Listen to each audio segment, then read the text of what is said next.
All right, guys. This is the man right here I've been talking about. He was my high school English teacher for ninth grade and 11th grade. This guy was around during the era that The Outsiders took place. He was there in Tulsa, Oklahoma. And he's a legend in his own right. With all the different people that he knows and he's been around and interviewed. So, give me a quick little background about yourself, which I already know, and kind of explain who you are and the shoes you've walked in. All right, cool. Uh, First of all, my name is Chris Boyle. I was born in Boulder, Colorado in 1950. Only lived there a few months, and then we moved to Sapulpa, Oklahoma, which is about 12 miles outside of Tulsa, Oklahoma. And my brother and my sister were both born there. And I think about 55, 56, 57, my dad was a high school football coach at Sapulpa, and they won the state championship when they beat Central High School from Tulsa, Oklahoma, and Thanksgiving Day for the state championship. And so after that, he got a job at Will Rogers High School in Tulsa, and we moved to Tulsa. And we grew up on 21st Place in Tulsa, and there's like 21st Street, 21st Place, 22nd Street, 22nd Place, and you were kind of defined by the street you lived on, because at that time there were so many different kids living in neighborhoods, and we played on the streets every day. So the guys on my street, 21st Place, we were kind of ruled by a guy named Tommy Conlon. He was our older guy. He was 1 year older than us, so he was kind of the unnamed, unvoted leader of the group. uh, and when I was thinking in terms of talking to Ronnie about greasers, in my neighborhood, we really weren't greasers, but we weren't the other end of the spectrum, which were called socias, or the social people. And so we were kind of like the in-betweeners, I guess. We were badass, tough dudes in our own right, because we had to be able to deal with people on our street, but we weren't so uppity that we didn't really hang with the rich boys. Although my dad was a tennis pro at Southern Hills Country Club in Tulsa, and that's where all the well-to-do people went. So when I was thinking in terms of talking to Ronnie about greasers, it made me think of, what made you a greaser? Was it like a choice? Was it like a group that, you know, they had to beat the shit out of you and you joined the group, or like gangs like today? And no, it wasn't like that at all. I think it was really determined by economics. It was determined by your social status according to how much money your parents brought in. And my dad made about 12 grand. I think he got 7 grand teaching school and being a football coach. And then he supplemented his income in the 3 months of the summer teaching tennis, and he made about 5 grand doing that. So we made about 12 grand a year. And I think that at that time was what we call a true middle class family. You had a car, you had a house, dad had a good steady job, 3 kids in the family, typical deal. On the other side of town, on the west side of town, you had guys that went to McLean High School, Webster High School. They wrestled for Blue T wrestling team. They were great wrestlers. Those cats were all greasers, every fucking one of them, just because they didn't have enough money to be a soc. You know, I mean, you couldn't afford the clothing, you couldn't afford the types of cars. So by your economic level, you were a greaser, or you were a middle class in betweener, or your dad made big money, your family had big money, you were connected to the oil companies back in Oklahoma, Phillips Oil, all those people made all kinds of money. Mm-hmm. And so by their lot in life, they were socias. And the outfits that you wore, this is what we wore. If you were a greaser, you wore jeans, Mm-hmm. blue jeans, tight fitting ones. You didn't wear You didn't sag. You might have the cuffs rolled up, but they were pretty tight fitting jeans. You wore a t-shirt with your sleeves rolled up. And if you're really fucking cool, man, you had your pack of Marlboros or whatever underneath Yeah. the top of your shirt. And some guys just wore sleeveless tees, but most of the cats, it was versatile. They wore them up. You know what I mean? I guess on a cold day, then you kept it down.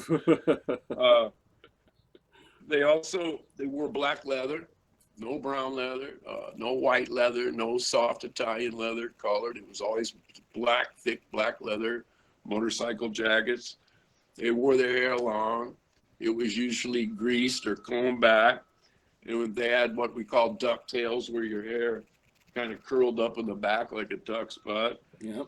They wore motorcycle boots, hobnail boots, railroader boots with the buckle straps. Yep. No sandals. You know what I mean? And if you were a Soch, you wore a sheep herder's coat when it was winter. You wore a flat top haircut, or maybe just a crew cut. You wore Burlington Gold Cup socks, and they made them in, 1,000 fucking colors, man. I loved it. I used to wear those. They wore model shirts, like dress shirts, button-down collar, and they were made by a company named Model. And I'm telling you, man, the Socs, they might have been punk-ass bitches, but some of them were badass enough. They'd come up, and they'd look in your shirt, and they would look at the collar, and they would look at the label. And if it didn't say Model, dude, you ate shit. You know what I mean? Like, you had to have a Model shirt. And I remember we cut the tags out of ours because they said J.C. Penney's or Sears. And when my mom asked me, why'd you cut the tags out of your shirt? I said, Mom, we don't have Model shirts. And everybody rags on us because we don't have the right kind of shirt. And she said, well, man, if they want to buy your fucking shirt, then they can pay for it, and you can get a Model shirt. That's true. Mom viewed that shit. We wore wheat jeans. They were blue jeans, but they were white. And we called them wheat jeans. And we wore Jack Purcell blue tip shoes if you were a Soch. So big contrast between Jack Purcell blue tips and motorcycle boots. Yeah. And the other thing was there's kind of a notion that greasers were tough guys. Well, man, they were, because most of them grew up in tough neighborhoods with other tough greaser guys they got to deal with on their street every day. And they were pretty hardcore dudes. And I think most of the badass guys were greasers. But the Socs, some of the guys that were great athletes, played football, baseball, basketball, they were badass too. So when those guys got together, they had what we call rumbles, and you see that in the movie The Outsiders. And they rumble, and man, they could all fight. And the beauty of that was it was a fight. It was just fists, boots to the nuts, maybe kick somebody in the face if you're really gnarly. There was no knives. There was no guns. We call that cowardice. Right. You drew a weapon, even a greaser. If he pulled a knife on somebody and everybody saw that shit, like, hey, dude, what are you doing? Yeah. Like, why do you need that?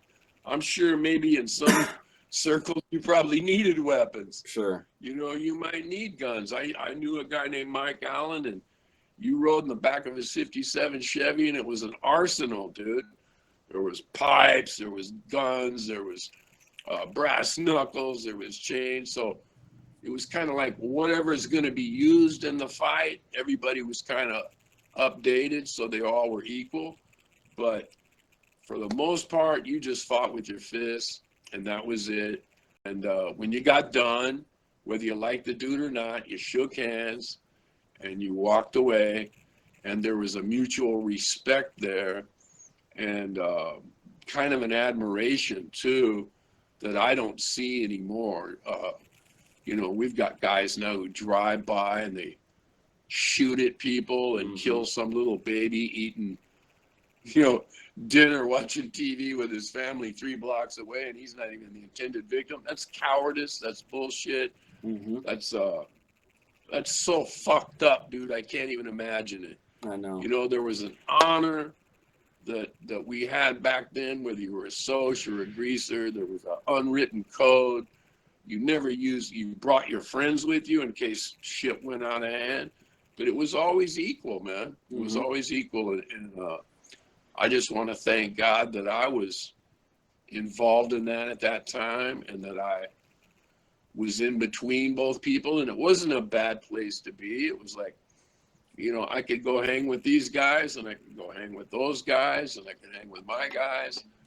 And I think that's one thing that's probably made me able to get along with so many different people the rest of my life, so many diverse people, is because I grew up in between those guys and never really thought whether I was one or the other. Or, it wasn't like a choice. Like, I don't remember anybody saying, "Oh wow, I'm so tired of being a greaser now. I want to be a Soc." There was no transgender bullshit then. You know what I mean? Like, Yeah. oh, I'm a Soc, but I want to grow my hair long and be a greaser now. It was like, no, man, you were just one, or you the other, or you were kind of in between. Yeah. And I got to see a buddy of mine, Wayne Coyne. He's the lead singer of the Flaming Lips, and they're from Oklahoma City. Mm-hmm. And the other night when I talked to him, I'm 10 years older than him. I won't say how old he is, but I'm 67. And I was explaining to him that by law, when he and I shake hands and we meet, as an Oklahoma City dude and a Tulsa dude, we don't dig each other. Right. It's just like we're 100 miles apart, dude, and you're from Oklahoma City and I'm from Tulsa. I don't like you, dude, already. Mm-hmm. And so for us to be able to shake hands and meet is a big thing, but when I say now we're globally connected, well, now we're two Okies in the world together. Right. And that's what makes homeboys, and that's what unites us, Mm-hmm. And I feel a sense of unification with all the Socs that I grew up with and all the greasers that I grew up with, because a little bit of all of them definitely rubbed off on me and my brother. And I could feel comfortable being either one of them, man. Yeah. And if there's anything you want to ask me, I can say this. I used to work for the Doors, Jim Morrison and the Doors. Mm-hmm. I was at the Doors concert in Tulsa, Oklahoma on October 8th, 1967.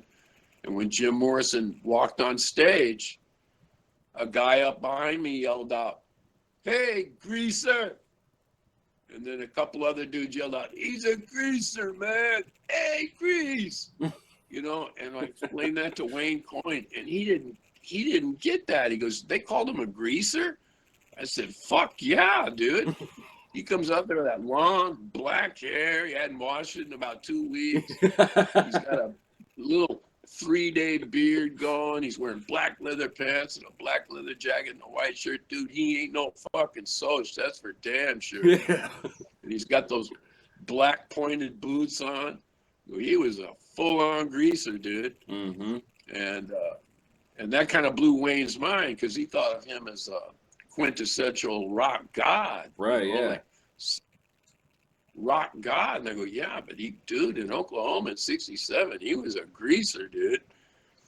And most people, like Wayne said, that would be lost on most people today, because they wouldn't know what a greaser was. The other name for a greaser at that time was a hood. A hood, yeah. Yeah. He's a hood. And I don't know exactly where that originated. I do. It didn't come from the hood like it does now. And we didn't wear hooded sweatshirts, hooded hoodies. Right. But you were just a hood, dude. You had the black hair, the cigarette hanging out, black leather jacket, and collar up, maybe. You're a fucking hood, dude. Yeah. Yeah. I know exactly where the That's origins about that it. come from. Anything you want to ask me, Ron? Sure. I can give you a little history on why they'd be called a hood. Now, you figure your greaser style really started, I can trace it back to 1947 in Hollister, California. And that was the incident that the movie The Wild One was based off of, with Marlon Brando and Lee Marvin. And the reason that we have the greaser style with the the greasy hair, the like the shot leather motorcycle jacket, the jeans, the engineer boots, the whole thing. That comes from the bikers of that era, the original bikers that were from World War II. So guys your dad's age were the ones that started that when they got back from the war. And because biker gangs were notorious for being so rough, and then you had the wild one that came out that basically put it all out there for everybody to see basically worldwide at the time. And then Rebel Without a Cause with James Dean, it showed kids that were actually mimicking what they saw, the next wave, so to speak, which we know is the original era of greasers.